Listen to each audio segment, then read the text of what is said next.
And now taralli are something that I remember from childhood. And they're really a southern Italian treat that people would eat for breakfast. And I remember having these just with milk, and they were very, very dry. Now, it depends on what part of Italy you're in as to what goes into your taralli, because in some places, Marsala wine is used in the dough. And in other places, well, anise is a popular flavoring. And today, I'm going to use the anise because that's what I'm used to from home. And so now, this is what you would have for breakfast, of course, taralli. And taralli means a ring or a biscuit because that's the way it's shaped. So you want to start with about 6 eggs in a bowl. And then you just want to, beat those up with your whisk a little bit, you see.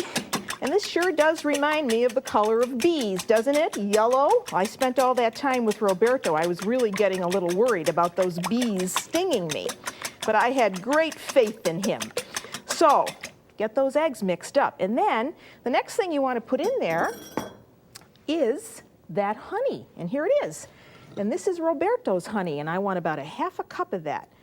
And boy, I'll tell you, I had a little bit of this earlier, and this is really wonderful stuff. And I don't know if you can see those little pollen granules he was talking about, but they're in there. So in goes 1/2 cup of honey, and then, 1/2 cup of vegetable oil goes in, you see. And then you want to add anise seeds.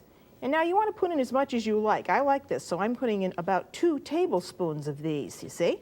But if you don't want to put the anise seeds in, you don't have to.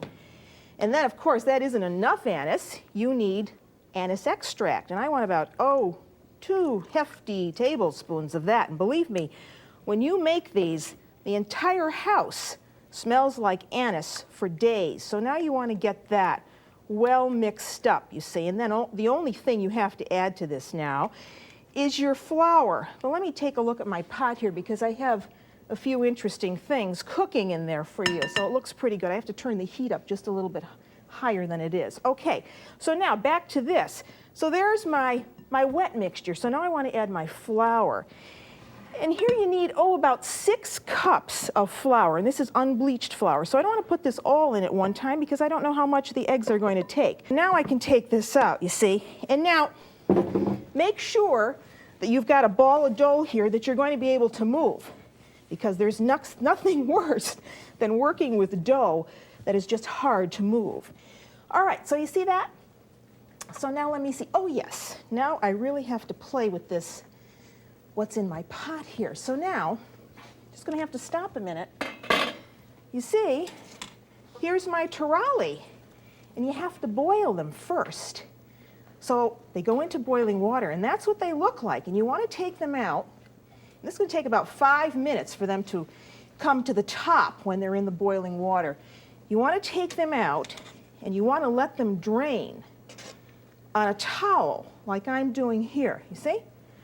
And now you can make these, any shape, any size that you want. Actually, you could make these in a figure-8 shape also. I've seen that done with taralli. And I got so excited here, I just broke one, but that's okay.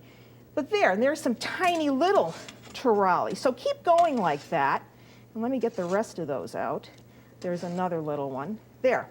Now let them sit like that, for about 20 minutes or so. Now how do you shape those? Well, here's my dough. And you want to keep this on the side and maybe covered and just work with a little piece at a time. About the size of a golf ball. I don't play golf, but I think that's just about right. And then, see, just turn them like that and pinch them. And you've made that little biscuit shape, you see? See that? And now they don't have to be perfect. And then you just take these, plop them into boiling water like that, and when they rise to the surface the way I just showed you, well then, those are ready to go on a cookie sheet and to cool. So now what you want to have ready is a greased cookie sheet. And your oven is on to about 375, 400 degrees. And you have to admit, you see, these look pretty ugly. And actually the Italians have a phrase for that. Brutti ma buoni. Ugly but good. And trust me, these are really good. And now they're going to puff up some, you see, in the oven. So they're going to straighten out a little bit. They aren't going to look as wrinkled as you see them here. And I'm going to fudge this and even put I'm going to put this broken one on because I'll eat that later. Okay, no one will ever know except you and I. So, all right, so they're ready to go. And now, put them in for about, 20 minutes or so until they're just nicely browned on top. And they are just about ready. And there they are. And they look beautiful. And you could also put a little dribbling of a confectioner's icing over that with some hundreds and thousands